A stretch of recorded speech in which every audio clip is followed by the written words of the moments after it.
E as aves somos nós. O quê? Árvores somos nós.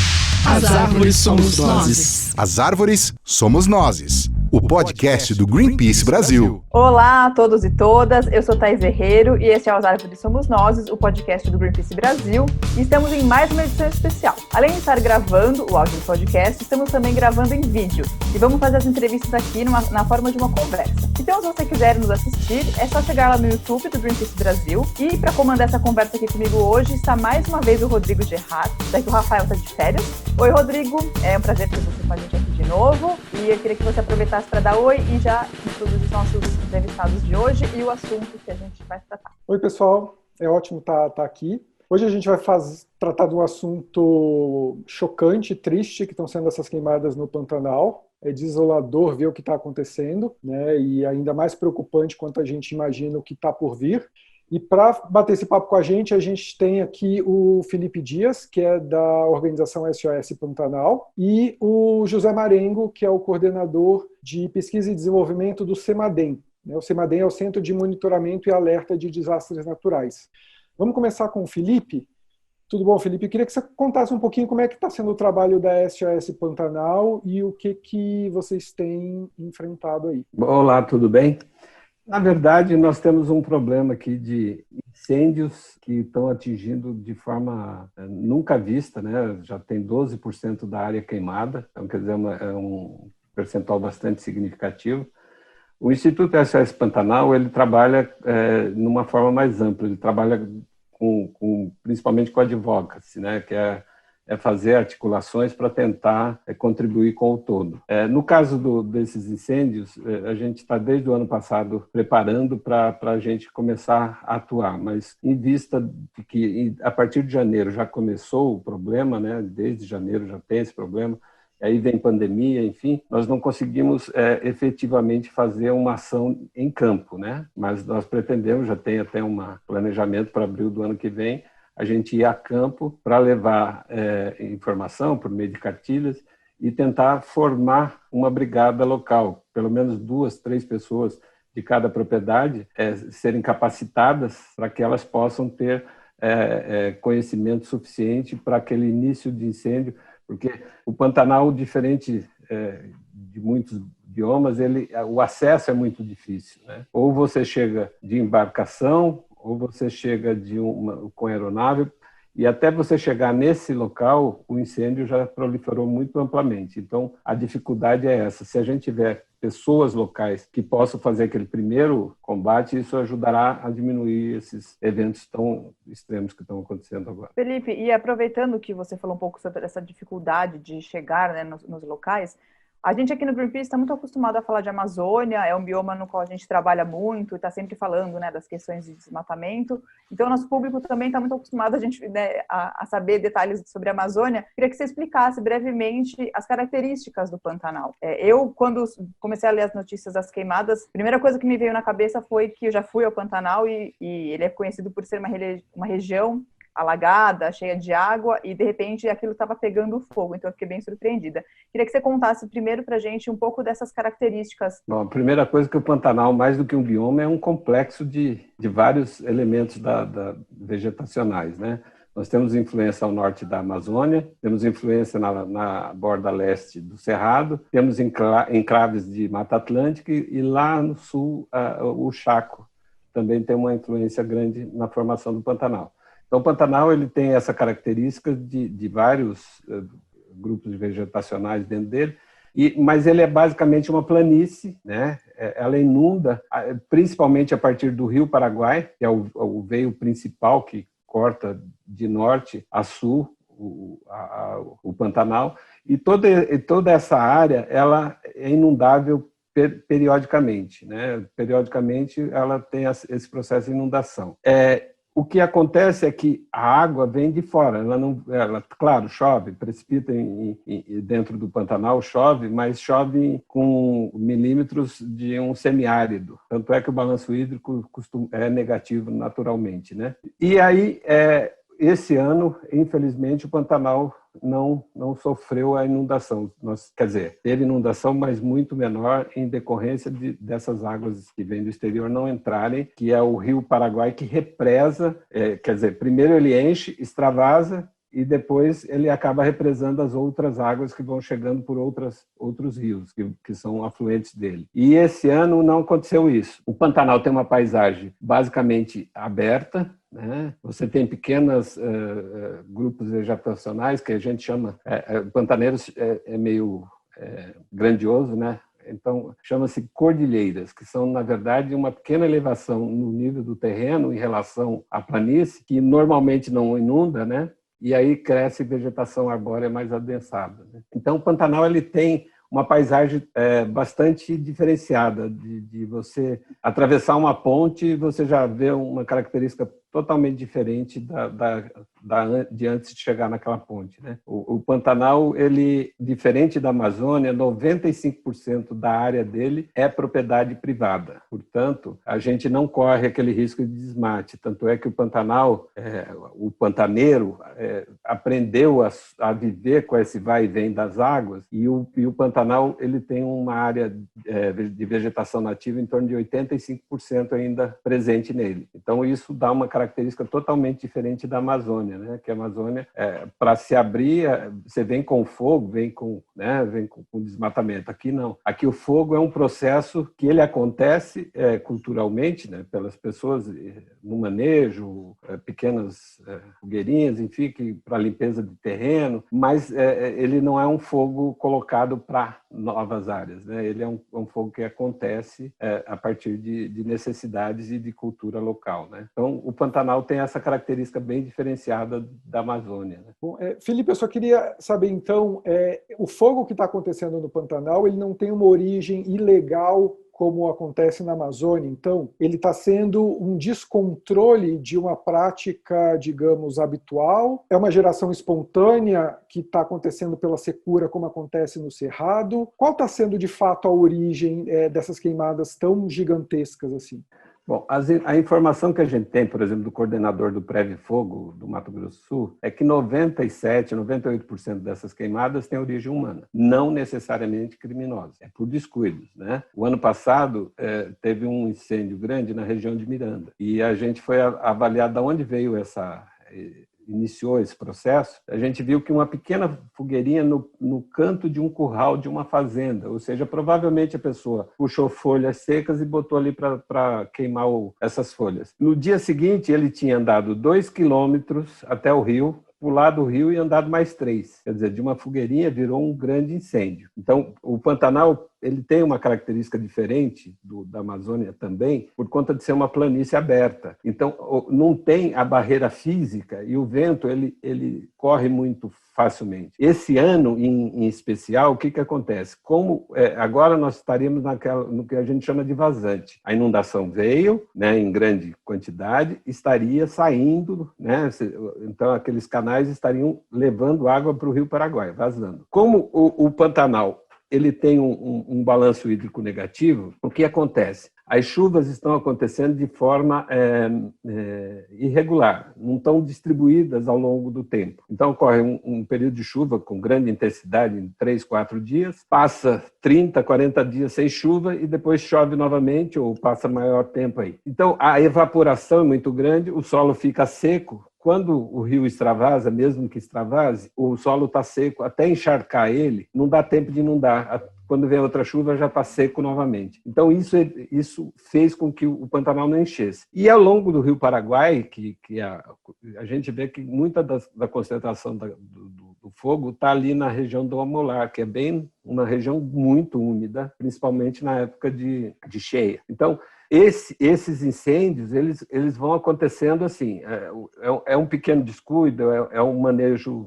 que foi feito num momento equivocado, que não seria aquele, é naturalmente aquele, mas não é porque na condição atual não é. Nós temos um inverno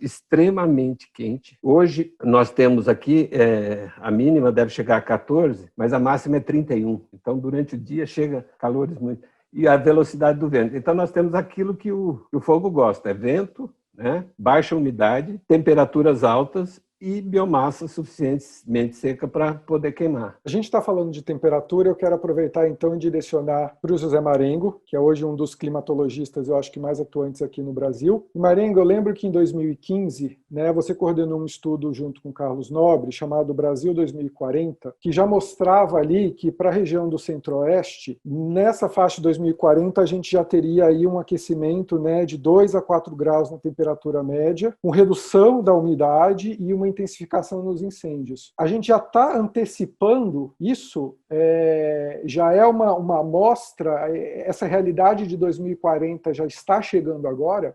Então, a resposta eu diria que não necessariamente. Porque aquilo primeiro foi uma projeção, ¿no? Que são com os modelos climáticos e tudo. Mas o que nós estamos observando agora, se você perguntasse, seria uma amostra do que nós podemos ter no futuro. Ou seja, não que já estamos no futuro, senão do que poderíamos ter. Porque, de fato, por exemplo, as temperaturas estão mais altas, a secura do ar está baixa.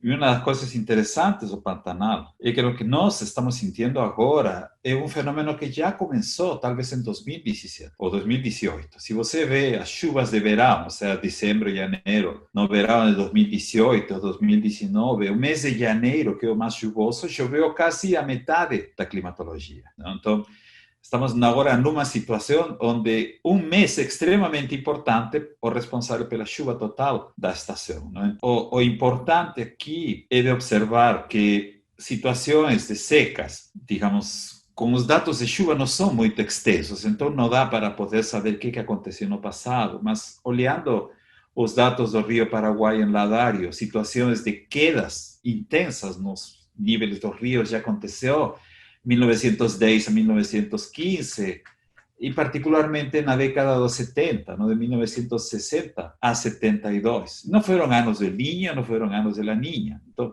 esses processos já estão acontecendo. A variabilidade climática está se intensificando. O problema agora é que talvez em 1910 ou nos anos 50 ou 60 nós não tínhamos tantas fazendas ou população já instalada lá morando, que de alguma forma mudaram o uso da terra. Estão conservando, claro, mas, em certa forma, colocaram gado. Então, qualquer anomalia climática agora afeta uma população que é mais vulnerável. E aí o fogo, que é um fator ecológico, que é normal, já vira fora de controle, não? E os impactos do fogo, além de destruir a biodiversidade, também afetam as chuvas, não? Tem alguns estudos que temos desenvolvido na Amazônia que mais ou menos explicam a tendência que nós temos observado no sul da Amazônia. A estação seca está ficando mais extensa. E isso, alguns estudos mostram que, em parte, estaria relacionado também às ações de desmatamento, ou queima de vegetação, não só floresta. Qualquer tipo de vegetação, os aerossóis que estão liberando com a fumaça podem afetar a física das nuvens e a chuva e produzir um atraso. Ou seja, o que nós temos agora é algo que já aconteceu antes, só que agora estamos mais vulneráveis. E é uma amostra do que os cenários climáticos mostram para o futuro. Já que a gente está falando também dessa questão do regime climático, existe uma influência da Amazônia no Pantanal, em relação à umidade. Se já existe, se a gente pode dizer que o aumento do desmatamento na Amazônia hoje estaria, de alguma forma, influenciando o clima no Pantanal. Olha, a chuva do Pantanal, como já foi discutido, não? É chuva que vem de vários lugares, não vem só de um só lugar. Porque, por exemplo, nós temos a chuva que vem, primeiro que vem do Atlântico tropical, que entra na Amazônia, pega a umidade da Amazônia, vira aquilo que nós chamamos rios voadores, e que traz umidades para centro-oeste e sul do Brasil. Mas também temos as frentes frias que vêm do sul. Agora, neste momento, uma frente fria está passando, está chovendo. Só que o que nós temos observado, que é cedo demais para atribuir ao desmatamento, é que esses transportes estão ficando mais intensos e mais rápidos, entendeu? Isso explicaria, por exemplo, o fato de ter um transporte muito rápido, que quando chegar, chega e produz chuvas muito intensas e depois para e produz períodos secos extensos e quentes, que são o que já foi discutido, já foi mencionado, não só no Pantanal, mas também na Amazônia. Mas, de fato, o que nós temos neste momento, mais ou menos similar ao que aconteceu em São Paulo na década de 2014, é o que nós chamamos em termos meteorológicos um bloqueio atmosférico, uma área de alta pressão que não permite que a umidade venha da Amazônia ou entre das frentes frias do sul. E essa área cobre o sudeste, cobre também parte do centro-oeste e algumas áreas do sul. Curitiba está com problemas de racionamento de água. Então, isso mais ou menos se explica em termos meteorológicos. E isso é grave se acontecer durante a estação chuvosa. Não está acontecendo agora durante a estação de estiagem. Mas a preocupação seria se isso continua até outubro e novembro, porque em outubro é que começam as chuvas. Não? Mas, de fato, sim, tem uma influência. Mas é muito cedo para dizer se o desmatamento que já acontece já estaria afetando esse transporte de umidade e as chuvas no Pantanal. Ou seja, de alguma forma, do que você está explicando é que a gente precisa ter uma regularidade melhor nesse padrão de chuvas. O Felipe falou, né? Está se aproximando nesse momento que a gente está gravando aqui o podcast, tem previsto uma forte frente fria e talvez um volume de chuvas maior aí nos próximos dias. Mas isso não é suficiente, né? Não adianta uma chuva forte e ela ser isolada ou ser apenas um dia. Eu preciso distribuir isso ao longo dos dias com mais regularidade. E justamente aquela irregularidade das chuvas já tem sido discutido não só no Brasil, mas em outras regiões do mundo está acontecendo isso. Ou seja, se você, por exemplo, você vê 200 milímetros num mês, você pensa, 200 milímetros dividido entre 30 dias a 2 tantos milímetros, mas não é assim. Às vezes se concentra em poucos dias, que produzem desastres naturais. Aqui em São Paulo, por exemplo, a chuva intensa é sinônimo de inundação, enxurrada, deslizamento de terra, e períodos secos que vêm muito quentes. Então, esse tipo de irregularidade, de violência, as chuvas não ajudam em nada. O que está previsto agora é uma frente fria que está passando. Essa frente fria, talvez para quinta ou sexta, vira para o norte, mas vem o ar frio e seco e volta novamente à situação de secura. Isso aconteceu no sul do Brasil. A seca no Rio Grande do Sul começou, depois teve muita chuva, produz enchentes e deslizamentos em algumas cidades do estado, mas depois as chuvas foram embora e voltou à situação de seca. Ou seja, essa irregularidade de chuvas que se observa no Pantanal já se observou em outras áreas do Brasil e do mundo. Essa frente, antes de chegar aqui, ela mais intensidade que vai chegar quinta e sexta, ela chegou no domingo aqui e de alguma forma não, ela trouxe água e o Pantanal do Mato Grosso do Sul basicamente ficou sem incêndios a partir dessa chuva. O Mato Grosso não chegou lá em cima, porque a frente ainda estava fraca, né, e a que veio com umidade, e aí ela não chegou lá em cima no Mato Grosso, lá está queimando muito ainda, né? No Mato Grosso do Sul, os focos de incêndio diminuíram bastante. E o preocupante é que atrás da frente fria vem ar frio e seco. No sul já se tem previsão de geadas e neve em algumas áreas de Santa Catarina e Rio Grande do Sul, mas o problema é a secura do ar, não? Que se pode chegar, como aconteceu em alguns casos, até o Acre, pode produzir um esfriamento, mas é um ar seco. Então, ar seco é um dos ingredientes para fogo. Claro, temperatura muito alta talvez não seja tanto problema, mas eu não sei se essa chuva concentrada em poucos dias vai ser suficiente para acabar com os incêndios na região. Não? E a gente tem, né, essa expectativa de que a chuva chegue para resolver um pouco o problema. A estação de chuvas no Pantanal só vai chegar mesmo em outubro, então contar com a chuva é um pouco complicado, né? E aí eu queria saber, acho que aí o Felipe pode falar pra gente, como é que está a situação em relação às brigadas de incêndio, né? Porque a gente tem visto que o governo tem um discurso muito na contramão da preservação da natureza, né? A gente está vendo os dinheiros saindo dos órgãos ambientais, o IBAMA está com dificuldade de atuar, tem dinheiro que está sendo tirado das áreas ambientais e a gente tem visto que é preciso, né? Que os servidores trabalhem, os servidores estão com dificuldades de ir combater o fogo na Amazônia e agora a gente está tendo esse quadro no Pantanal também. A gente espera que o governo haja de alguma forma para colaborar com isso. Eu queria saber como é que está essa situação. Eu sei que os militares estão agindo lá de alguma forma, mas, Felipe, como é que está esse combate, né? Como é que as pessoas estão lidando com isso lá? Aqui, normalmente, as brigadas de incêndio elas são contratadas a partir do mês de agosto, porque é o mês que começa essa estiagem maior e ele vai até o início das chuvas em outubro. Esse ano, a contratação veio anterior, exatamente porque o Estado declarou estado de emergência ambiental. E aí isso permitiu fazer inclusive contratar aeronaves, esse tipo de coisa, para fazer o combate aos incêndios na região. Mas a dificuldade maior é que a maioria dos brigadistas da região são indígenas. E agora, com a Covid, eles não podem atuar. Eles não podem sair das aldeias para ir atuar fora delas. Então, essa é uma dificuldade muito grande que nós temos no que se refere aos brigadistas. Mas, assim, a gente vê um esforço muito grande de proprietários, de pessoas que estão ali junto com o Corpo de Bombeiro e com o próprio força militar, né, que principalmente com aeronaves, que de alguma forma contribuiu, porque não é só a perda da biodiversidade, né, também tem perdas econômicas grandiosas, porque, como eu disse, o Pantanal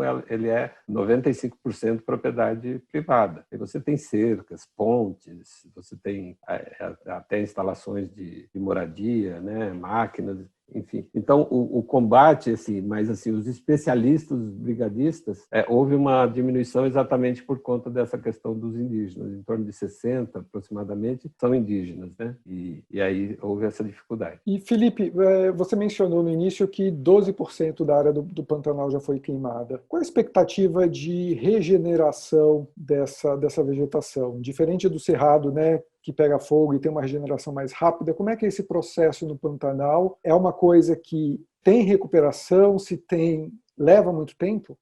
A recuperação no Pantanal é rápida, muito assim. Você vê sair das cinzas para o verde em 15 dias após uma chuva. Tá? Evidentemente que as perdas, assim, principalmente no caso da flora, a gente tem que avaliar o quanto essas perdas, porque também, como eu disse, tem vegetação de cerrado dentro do Pantanal, né? Então, você tem plantas resilientes. Só que a recorrência, como disse o Marengo, a gente está tendo uma recorrência de menores de maiores temperaturas, de risco de incêndio. Então, tem áreas que a gente acreditava que pegou fogo ano passado que não pegaria e pegou fogo novamente. Essa recorrência é uma preocupação.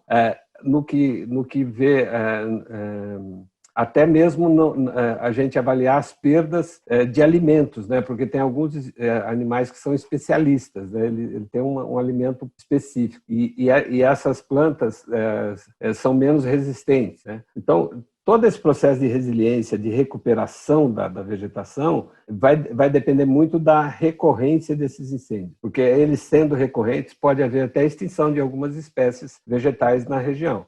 Num primeiro momento, não, mas a recorrência pode levar a isso. As notícias são super tristes, né? No final de semana, a Folha publicou uma matéria, né? O Fabiano Maisonave, repórter, viu lá, estava com um fotógrafo, viu os macacos, né? Mortos, enfim, muitos animais sendo impactados por isso, e é sempre muito triste ver. E tem o caso da arara azul, que é super emblemático do Pantanal, uma espécie que em 2014 saiu da lista dos animais, né? Das espécies ameaçadas de extinção, hoje é vulnerável, que já não é uma posição muito simples de lidar, ainda é um risco, e a gente está vendo que um dos impactos desses incêndios está sendo justamente destruir o habitat de um animal que a gente acabou de conseguir, né, deixar um pouco mais seguro na natureza. Isso eu acho bem, bem triste, que a gente está vendo. Eu tive o ano passado lá em Poconé, na fazenda São Francisco do Piraguara. É um berçário das araras azuis. E lá está pegando fogo, essa região, e não tem previsão de chuva. Esse é o grande problema, né? Então, a preocupação com esses animais nessa região, que mesmo quando era um horário que você normalmente não encontra arara em grupo, e que foi o horário que eu estive na fazenda, eram muitas araras. Segundo a pesquisadora Neiva, lá é o local que tem o maior número de araras azuis, né, dentro do Pantanal. Então, e esse lugar teve fogo e está do lado da reserva do Sesc Pantanal, que já queimou 40% da sua área, enfim, é preocupante. Eu só queria entender um pouquinho agora do Marengo. O Felipe mencionou essa recorrência. No passado a gente teve as queimadas novamente, que foram intensas, né? Não só no Pantanal, mas na Amazônia, Cerrado. Esse ano se repetindo. Marengo, para a gente entender de fato, você falou, né? A gente ainda não pode atribuir a questão das mudanças climáticas. Em que medida esse padrão, como é que a gente percebe a mudança nesse padrão para entender de fato se é uma coisa já pontual ou se de fato a gente já pode esperar o mesmo comportamento no ano seguinte? Bom, na climatologia existem dois conceitos: variabilidade climática e a mudança climática. Variabilidade climática por exemplo, é um processo natural. Já aconteceu aquecimento, esfriamento, milhões de anos, independente da atividade humana. Então, por exemplo, tem tido anos de seca, de enchentes normais, secas, essa recorrência, essa alternância. O problema de isso é que isso está mudando um pouco, está virando mais extremo. Ou seja, as secas como fenómeno estão virando mais extremos. Por quê? Porque a seca, na verdade, seria um impacto. Os ingredientes da seca seriam falta de chuva, que isso está associado a altas temperaturas, velocidade de vento, radiação solar maior, secura do ar maior e a vulnerabilidade. Porque se nós não tivéssemos nada, não tivéssemos fazenda lá, talvez ninguém preste muita atenção, não? Então, nós ocupando áreas, estamos, em certa forma, não nos adaptando ao que está acontecendo. Agora, para poder dizer que isso já é um fenômeno que já mudou, que não tem volta, o famoso ponto de não retorno, teríamos que esperar se essa tendência continua, ¿no? Porque, por exemplo, no Nordeste a seca começou em 2012, foi o pior ano 2012, 13, 14, 15, também foi 16, 17 e 18. Foi uma seca de 6 anos, mas já começou a chover em 2018 e saímos disso. O sea, no es mudanza climática. Ahora, si esta seca se prolonga por 40, 50 años, donde no tem cesta básica ni carro-pipa para salvar, eso sí sería una mudanza climática, ¿no? Pero lo que estamos viendo en el Pantanal y viendo histórico, los ríos, que ese es nuestro indicador de clima, tal vez, es un fenómeno que es recurrente, no es, digamos, por enquanto, no tiene indicaciones que sea un proceso que ya comenzó y que no va a acabar y que va a continuar, ¿no? Então, diríamos que é uma mostra da variabilidade do clima que está cada vez se amplificando. No caso da Amazônia, por exemplo, em 20 anos tivemos 3 secas, que chamamos secas do século naquela época, e 3 enchentes que também chamamos enchentes do século. Ou seja, aquela coisa de evento do século já não funciona mais. Então, isto que nós vemos no Pantanal é um extremo da variabilidade e esses extremos estão ficando cada vez mais extremos. E a causa de eso, por lo menos como temos feito estudos aqui no Brasil e outros no mundo, é consequência do aquecimento global. Eu fiquei pensando agora, enquanto você falava, Marengo, essa questão de a gente ainda não pode dizer se já é um efeito, porque a gente teria que esperar alguns anos. A gente está vendo muitos descontroles, né, muitos desequilíbrios, digamos assim, na natureza, nos sistemas climáticos. Fiquei pensando aqui se a gente não tem esse tempo, né? A gente não tem 10 anos, quanto mais 40. Nossas emissões de gás carbônico e metano estão cada vez mais altas. O mundo não parece estar indo, né, caminhando para seguir o Acordo de Paris. Ao que tudo indica, a gente ainda vai deixar a desejar muito dos acordos que foram feitos.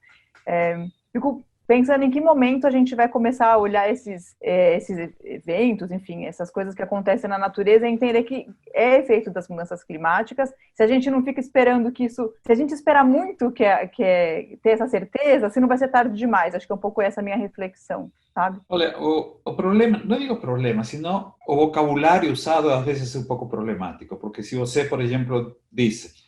os tornados de Santa Catarina já são mostra de mudança climática. A seca do Pantanal, a seca do Sul são mostra de mudança climática. Sem fazer um estudo, isso pode levar a críticas e também levar aos céticos a levar essa discussão, como já temos escutado muitas vezes. Por exemplo, o inverno passado na Europa foi muito intenso, que as pessoas perguntavam, onde que está o aquecimento global? O verão agora está ficando muito quente, entendeu? Ou seja, os extremos, o que nós estamos observando é uma das sinais da mudança climática. Os extremos estão cada vez mais extremos. Ou seja, não podemos dizer que o paciente já pegou a doença, mas os sintomas já estão aparecendo e algo tem que ser feito. Como o caso da Covid, você tem falta do ar, não vai esperar para ir para a UTI, vai ao médico. Então, neste caso, o médico seria os acordos de Paris, protocolo de Kyoto e todos aqueles que não estão sendo seguidos. Então, se nada é feito, a mudança vai chegar e nós não vamos a perceber que já chegou. Entendeu? Os modelos te dizem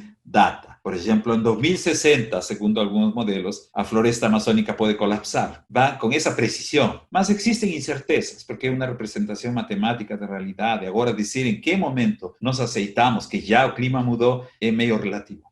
Entendeu? Mas nós já temos em todo o mundo as primeiras sinais, que são os extremos climáticos estão cada vez mais extremos e a população está cada vez mais vulnerável. Porque lembrar que mudança climática acompanhada com problemas sociais, políticos, econômicos, tudo isso é uma bola que se chama mudanças globais, né? E aí que vem, por exemplo, os casos que possam acontecer, né? Uma seca na África pode matar milhares de pessoas, uma seca no Nordeste não mata porque o governo tem programas sociais. Mas se nós tivéssemos uma seca de 20 anos, que seriam 5 governos, 5 presidentes diferentes, Será que os 5 vão continuar como programas sociais para reduzir ou mitigar os impactos da seca? É complicado. Mas, respondendo à sua pergunta, nós já temos os primeiros sintomas da mudança climática, e são sintomas graves, e nada disso é tratado agora, Acordo de Paris, nós podemos chegar ao seguinte passo, que já é tarde demais.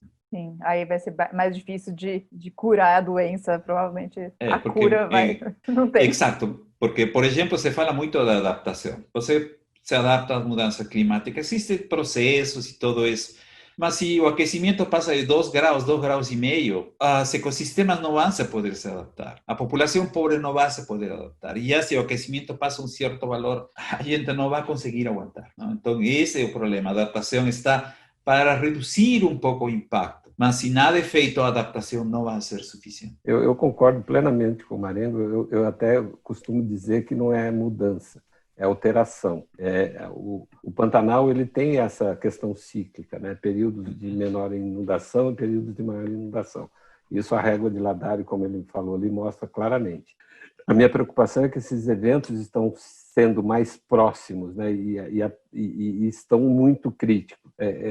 Evidentemente que a gente pode até, de alguma forma, discordar, mas eu vi um trabalho de mestrado aqui de uma universidade que mostra a Bacia do Miranda, que é uma das subbacias do Rio Paraguai, que está dentro do estado do Mato Grosso do Sul. Ele avaliou temperatura e precipitação nessa bacia e as alterações da paisagem, né, as mudanças, né? Então, ela foi de 35% ocupada para 60% ocupada em 20 anos. E as alterações que deram ali mostraram que, na média, diminuiu em torno de 50 milímetros a precipitação média e houve um aumento de 2,1 na temperatura média, né? Então, quer dizer, isso mostra que, localmente, essas alterações, né, tiram um tipo de ocupação e coloca outro, né? Tira a área protegida e coloca outra, e isso causa essas alterações.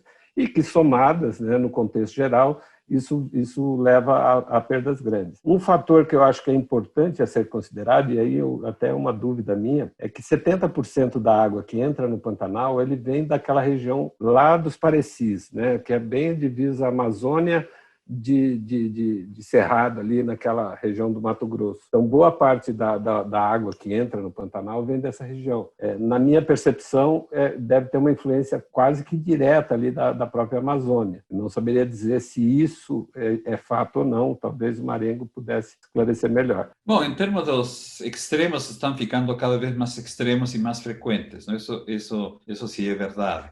Agora, é possível, a nível regional, por exemplo, se você compara a região metropolitana de São Paulo com as áreas fora da região metropolitana, é uma diferença de 6, 7 graus de temperatura, não? E isso é efeito da urbanização mesma, da mudança do uso da terra, porque quando falamos de mudança do uso da terra, não é só desmatamento, é construção das cidades ou digamos, desenvolvimento de áreas para agricultura, não? Isso sim é importante. Agora, um dos problemas que nós temos com a região centro-oeste, primeiro, é a escassez de dados meteorológicos. Parece mentira, mas uma região tão rica, não é possível que não existam dados. Eu não sei se os grandes fazendeiros ou agronegócio têm estações meteorológicas e registram dados. Imagino que devem registrar. Isso, se tivéssemos esses dados, a gente poderia estudar melhor, porque em termos meteorológicos, toda essa região de centro-oeste, parte do sudeste, é uma região de baixa previsibilidade climática. É difícil fazer uma previsão sazonal de chuva, sendo um pouco mais fácil no nordeste, norte e no extremo sul, não? E veja que os grandes rios nascem nessa região. São Francisco nasce no sudeste, em Minas, não? Então, realmente, há muitas coisas que ainda não se conhecem, não? Aquela contribuição, por exemplo, dos rios, quanto desses rios vêm de rios amazônicos, isso depende muito de quando que chove na bacia andino-amazônica, que é onde Amazonas nasce, nos Andes, não? Basicamente. Então, tem muitas questões científicas abertas, não? Que devem ser estudadas e estão começando a ser estudadas bastante bem, não? Por isso que a vezes ter um pouco mais de cuidado. Alteração climática, variabilidade climática são melhores termos que usar mudança climática, porque a vezes abuso desse termo, as pessoas perdem credibilidade e já ninguém dá bola a este tipo de debates, não? Porque cientistas loucos, ambientalistas loucos estão nos enganando, IPCC, imperialismo, a China e todas essas coisas, não? Que tiram a atenção do governo para os assuntos ambientais que são extremamente importantes. não? Então, realmente, eu fico com pena quando às vezes assisto esses filmes de Hollywood, não? Incêndio na floresta, aparecem os bombeiros com roupa de astronauta, com uns caminhões gigantescos e vêm e apagam o fogo. Aqui veio os coitados com vassouras e pedaços de borracha tentando apagar. É ridículo. Quando as pessoas do exterior vêm, ficam com pena dizendo, e assim vocês querem apagar o fogo do Pantanal? Boa sorte. Então, falta isso. Os incêndios acontecem sempre, mas não existe um corpo de bombeiros dedicado a isso. Os indígenas podem ajudar, mas se tivéssemos bombeiros já treinados, militares treinados como bombeiros que se dediquem a isso, não? Porque se o país está em guerra contra os incêndios, está em guerra contra a mudança climática. Então, vamos a dedicar esforços a isso, não? E aí temos problemas, porque recursos para ciência e tecnologia estão se reduzindo cada vez mais no orçamento. O próximo incêndio nos vai pegar, como quem disse, de surpresa, e aí não vai ter muita coisa a fazer. Muito bom essa reflexão. Inclusive, quando eu estava aqui pesquisando as coisas, né, os dados para fazer o podcast, eu cheguei numa entrevista que o contra-almirante Sérgio Gago Guida, vim aqui colar para não errar o nome dele, deu para a CNN em julho, falando justamente que a gente iria entrar no mês de agosto, que é o mês que é mais seco no Pantanal e que possivelmente teria mais incêndios. Aí ele disse o seguinte, abre aspas, o grande desafio é a luta constante contra a natureza, fecha aspas. Isso foi o que ele disse. E aí eu fiquei pensando muito sobre essa frase, porque a gente parece que está numa luta constante contra a natureza, né, a humanidade. Claro que agora é hora da gente combater o fogo, isso não tem nenhuma dúvida, mas isso representa um pensamento muito disseminado de que a natureza está contra nós e que nós temos que controlar a natureza. E eu, pessoalmente, vejo que a gente faz parte da natureza, né? É dela que a gente tira o ar, a água para poder sobreviver, a comida, a gente vive no planeta Terra. E aí eu fico pensando que se a gente trava essa luta contra a natureza, a gente já perdeu, porque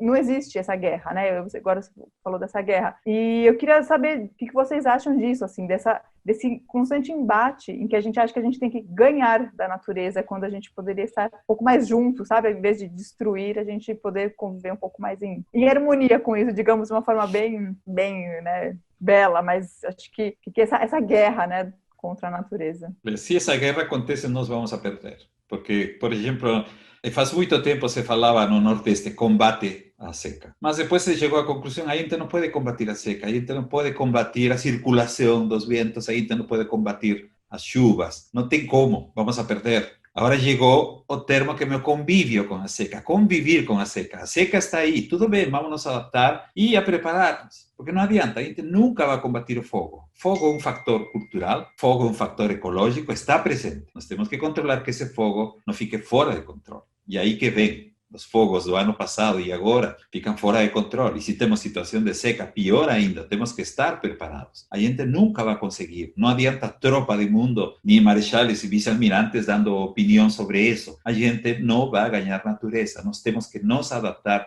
e conviver com outros membros da natureza. E outros membros da natureza são os terremotos, por exemplo, que não tem no Brasil, furacões, que não tem no Brasil. A gente não pode construir, não deve construir casas perto de leitos de rios, porque quando chove o rio sai, ou a gente não pode construir em áreas de topografia forte, porque uma chuva intensa vai levar todas essas casas. E isso sempre acontece no verão. Por isso que o CEMADEM faz previsão e alerta. O CEMADEM não faz combate a desastres naturais. Faz previsão e alerta. O desastre acontece, sai correndo porque a natureza vai ter um piti e melhor sai da frente porque morre. Essa é a forma como eu vejo. Esse tipo de comentários deixam triste, por não dizer outras palavras, não? Para realmente falta algo aqui. Eu concordo plenamente com o que ele disse. A natureza fica, nós vamos. A natureza se adapta. Nós não nos adaptamos, nós vamos embora. Então, guerra contra a natureza não existe. A natureza vai ficar aí, nós passamos por ela e o que a gente tem que entender é como conviver com ela. E a gente sabe, eu digo sempre que é o seguinte, uma sociedade saudável é uma sociedade que está ambientalmente saudável e, consequentemente, economicamente saudável. Ou seja, se a gente não ter esse equilíbrio, a gente não consegue atingir a nossa meta, a nossa vontade, né, de uma forma geral.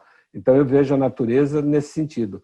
Nós vamos embora, o Pantanal vai ficar lá, nós vamos embora. A Amazônia talvez não fique do jeito que está, mas vai ficar lá. Enfim, o Pantanal idem. Então, a gente não tem como brigar, não tem como. Nós temos que nos adaptar. E é isso, e principalmente nessa condição de alteração que nós estamos tendo, de eventos extremos, porque pode ser que o ano que vem a perspectiva agora ainda é ruim, né? Porque previsões de precipitação maiores aqui no Pantanal não é para outubro, é para novembro. Então, quer dizer, já atrasaria um mês esse nível de quantidade de precipitação. Mas são previsões, elas podem ser alteradas, né? Enfim, então a gente tem que entender e saber como trabalhar com isso. Por isso que a gente tem que voltar a saber como ter esse equilíbrio lá no campo para evitar que esses incêndios se proliferem na velocidade com a qual eles se proliferam, exatamente pela dificuldade de acesso que você tem a ir combater.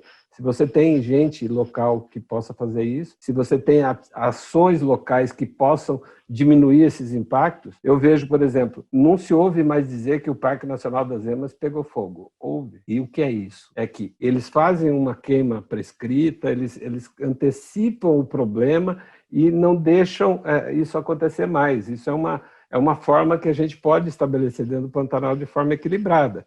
Quer dizer, é um fenômeno natural que já tem pesquisador que estava no campo, um raio caiu, começou a pegar fogo, ele teve que fugir, porque o fogo vem que vem, né? Então, quer dizer, não dá para você dizer, é o homem, a natureza também faz. E aí a gente tem que nos preocupar com isso e tem que, de fato, nos estabelecermos de forma mais adequada para que esses grandes problemas não ocorram. Bom, pessoal, eu queria agradecer bastante a conversa de hoje. A gente bateu um papo com o Felipe Dias, que é da organização SOS Pantanal, e com o José Marengo, que é o coordenador de pesquisa e desenvolvimento do CEMADEM. O CEMADEM é o Centro de Monitoramento e Alertas de Desastres Naturais. Obrigado pela participação de vocês.